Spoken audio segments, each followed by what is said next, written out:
안녕하세요. 변호사 사무실에서 방금 상담받고 술 한잔 하면서 글을 써봅니다. 저는 32살 남자입니다.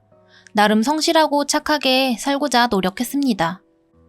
어릴 때부터 가업을 물려받아야 한다는 말을 듣고 자랐기에 저의 길은 이미 정해져 있었고 거기에 맞게 준비를 해야 했죠. 큰 회사는 아니었지만 아버지 나름대로 자부심을 갖고 평생을 갈고 닦아온 길이었기에 저는 영광이라는 생각으로 배웠습니다. 일부러 공고와 공대를 진학해 전공 또한 마쳤으며 아버지와 머리를 맞대며 회사를 더 키울 생각으로 열심히 일했습니다. 그렇게 전역을 하고 바로 아버지 회사에 취직을 했습니다. 낙하산이다 아빠백이다 하는 소리를 듣기 싫었기에 굳은 일을 마다하지 않고 정말 밑에 일부터 차근차근 배워나갔습니다. 아버지도 임원진과 직원분들에게 내 아들이라 생각 말고 착실하게 하나하나 가르치라는 말씀도 하시고 일부러 직원들 앞에서 저한테 막 소리치고 혼내기도 하셨죠. 그렇게 2년 정도 시간이 흘렀고 지금도 여러 부서를 돌아다니며 일을 하고 있었죠. 그러던 어느 날 물류창고에서 일하게 되었는데 물류창고에서 하는 일은 물건을 포장하고 포장한 물건을 컨베이너 라인에 알바생들이 밀어넣는 단순한 과정이라 여자들이 많이 하고 있었어요. 저는 지게차를 운전하면서 그 직원들에게 지시를 하고 있었고요. 그중 유독 눈에 띄는 여자분이 계셨습니다. 아주머니들 사이에서 젊은 친구가 있어서 그런지 눈에 딱 띄었는데 성실히 자기 일을 하길래 눈여겨보고 있었죠. 그러다가 휴식 시간에 흡연장에서 그 친구를 보게 됐습니다. 저는 여자가 담배 핀다고 나쁘게 생각하지 않거든요. 남자는 담배 펴도 괜찮고 여자는 안 된다는 생각은 하지 않습니다. 저는 관리자의 입장으로 그 여직원에게 말을 붙여봤습니다. 처음 보는 것 같은데 일은 어때요? 힘들어요? 저요? 저 오늘 첫 출근했습니다. 아직 할만해요.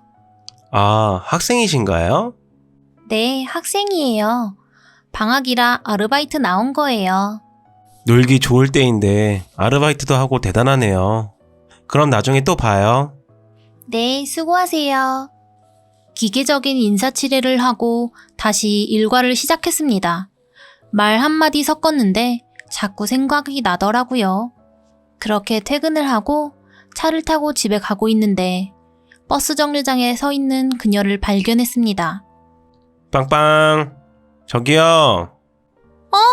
안녕하세요. 어디까지 가세요? 가는 길이면 태워드릴게요.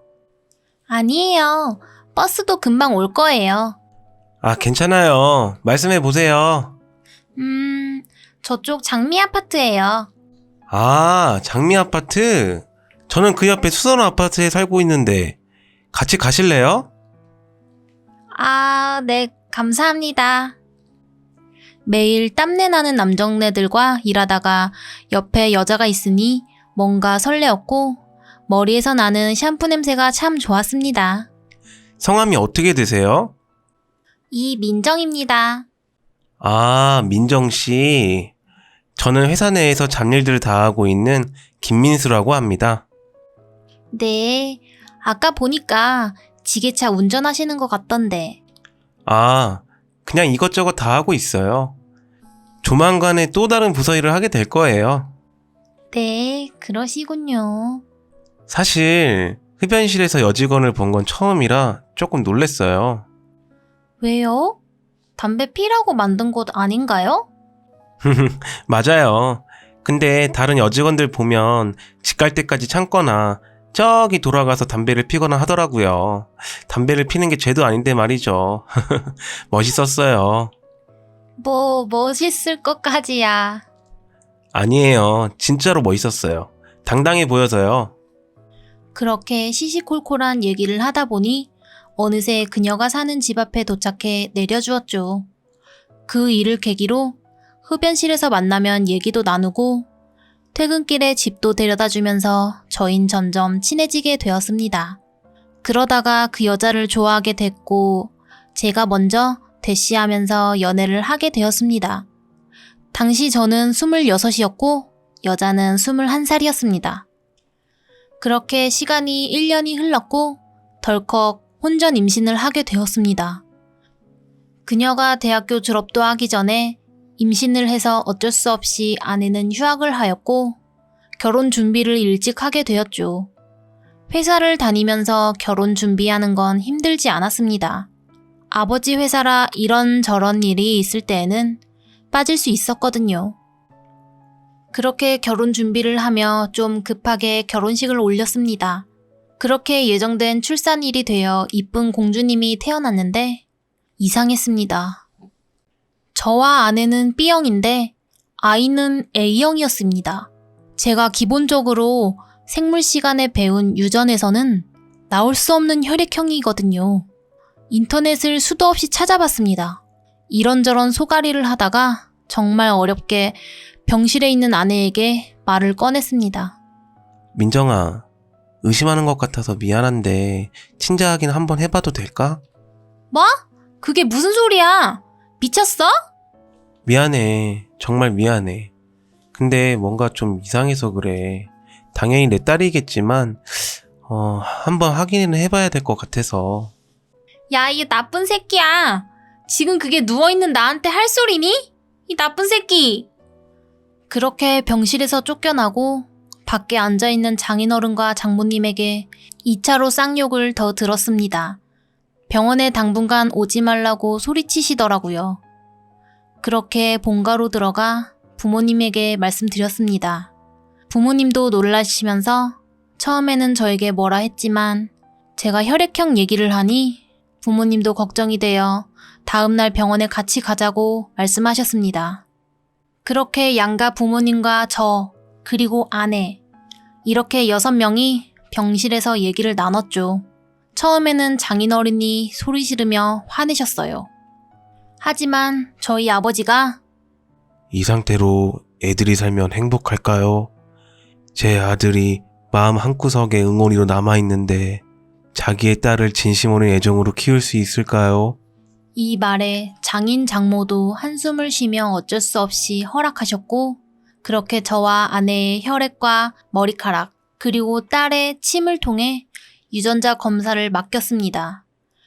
그렇게 검사받은 지 2일이 지나고 결과가 나왔습니다. 아내의 친자일 확률 99%, 저의 친자일 확률 0.02%. 눈물이 났습니다.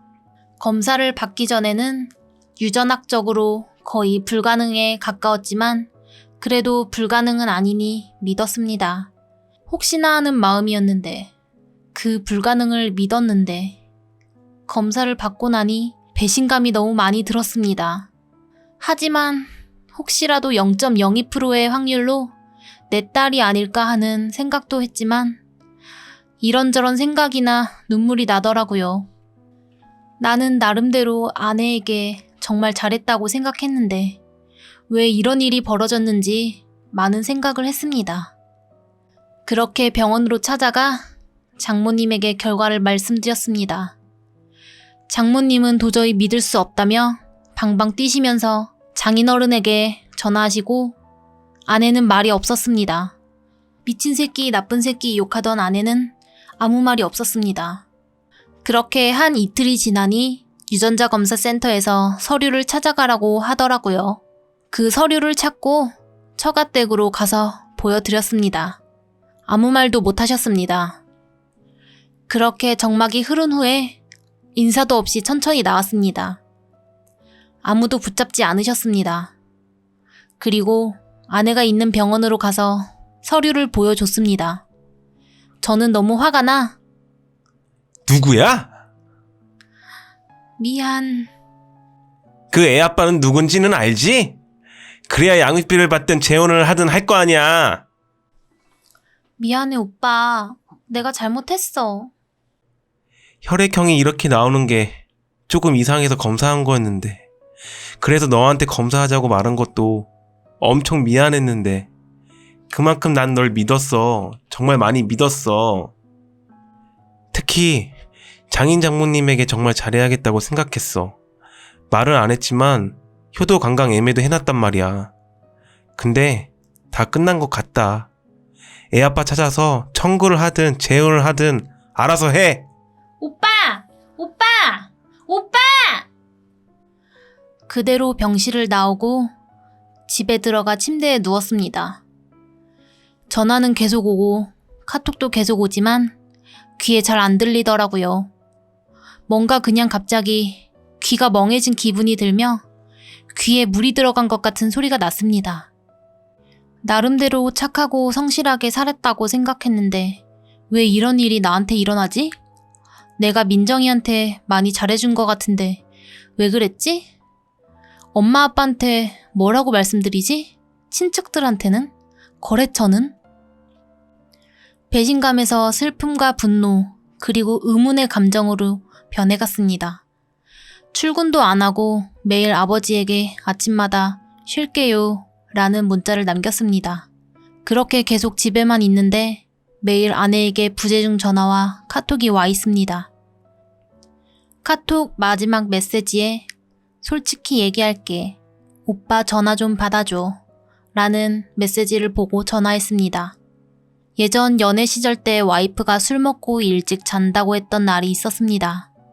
사실 그날 친구들과 클럽에 갔다고 하더라고요. 그렇게 헌팅을 했고 또래 남자애들과 놀면서 술을 많이 마셨다고 합니다. 같이 모텔에 들어간 건 기억이 나는데 그 이후로는 정확하게 기억이 안 난다고 합니다. 아침에 일어나 보니 자기 혼자 있었고 잠자리를 한 느낌이나 기억도 없었다고 합니다. 그냥 그렇게 나왔고 별 생각 안 하고 있었대요. 근데 지금 친자 확인서를 보니까 날짜도 비슷한 것 같고 맞는 것 같다고 합니다. 시간이 거의 1년이 지났기 때문에 이름은 아예 기억이 안 나고 얼굴도 잘 기억이 안 난다고 하더라고요. 그러면서 미안하다고 펑펑 우는데 차라리 전 남친이나 양다리를 걸친 사람이 있었으면 그 사람을 쫓아가겠는데 누군지도 모른다니 더 충격적이었습니다. 엄마 아빠가 아이는 키워주신대. 절대 오빠 눈에 안 보이게 기억도 안 나게 해주시겠대. 제발 미안해 오빠. 제발 평생 잘할게. 제발 나랑 같이 있어줘 오빠. 보고 싶어 미칠 것 같아. 한 번만 용서해줘. 이 말을 듣고 그냥 끊었습니다. 그렇게 전화기도 꺼놓았습니다. 저 얘기들을 듣고 나니 덤덤한 감정이 느껴졌습니다. 뭐라고 말해야 할지. 민정이가 밉지도 않고 좋지도 않고 그냥 친구랑 통화해서 다른 친구 이야기를 들은 느낌? 공감도 되지 않고 분노도 되지 않고 그냥 그런가 보다 하는 느낌? 감정이 없었던 것 같습니다. 그대로 아버지에게 전화를 걸어 회사 일을 하면서 문제가 있을 때 가끔 봐주시는 변호사님에게 전화를 걸었고 그대로 찾아갔습니다. 기억나는 내용으로는 간통죄는 폐지되어 형사처벌은 안 되고 민사소송으로 해야 하는데 큰 의미는 없고 혼인신고를 했기 때문에 혼인 무효는 안 되고 이혼 처리로 해야 하며 그 중에 협의이혼, 재판이혼이 있는데 재판이혼으로 진행하면 제가 너무 유리해서 위자료까지 다 받아낼 수 있다고 합니다. 그렇게 상담을 마치고 처가댁, 민정이네 집으로 찾아갔습니다. 인사도 안 했습니다. 들어가자마자 다들 저를 반겨주었지만 저는 말을 다 잘라내고 앉으시죠 이렇게 얘기했습니다. 사실 찾아올 생각도 없었습니다. 하지만 민정이는 아직 어리고 이에 대한 일들은 전부 부모님들이 해주셔야 할 것 같아서 찾아왔습니다. 그게 김서방. 제 말 끊지 마시고 듣기만 하세요. 대답은 안 하셔도 됩니다. 그래, 미안하네. 애기 마저 해보게. 솔직히 잘못은 민정이가 한 거지만 책임은 부모님이 지실 것 같아서 찾아왔습니다. 정확한 내용은 아셔야 하니깐요. 그렇게 민정이에게 들었던 클럽에서 있었던 일들을 말씀드렸습니다. 저는 키울 마음도 없고 다시 민정이랑 만날 일도 없습니다. 앞으로 보게 되면 법정에서 보게 되겠죠. 하지만 어머니 아버님은 정말 좋은 분들이셨고 마지막으로 인사드리려고 찾아뵌 것입니다. 저는 이미 변호사와 상담을 끝내고 왔으니까 준비하시라는 말씀 전달드리고요. 그리고 이건 민정이가 태어나면 드리려고 했던 비행기 티켓입니다. 찢어버리시던 다녀오시던 알아서 하세요. 솔직히 그동안 사이 대접 받으며 사랑받았던 건 사실이고 평생 동안 잊지 못할 거니까요. 그럼 이만 일어나겠습니다. 건강하세요. 그렇게 일어났습니다. 저를 붙잡는 장인 장모를 무시하고 그대로 나왔습니다. 장모는 울며 불며 맨발로 주차장까지 따라 나왔습니다. 끝까지 무시했습니다. 그대로 저는 집으로 돌아갔고 횡한 집과 미리 사둔 아이 용품들을 바라보니 현실이 파악됐습니다. 내일은 변호사 사무실에서 말씀해주신 서류들을 찾아 다시 방문할 생각입니다. 사연 들어주셔서 감사합니다. 구독과 좋아요를 눌러주시면 유튜브 채널에 큰 도움이 됩니다. 감사합니다.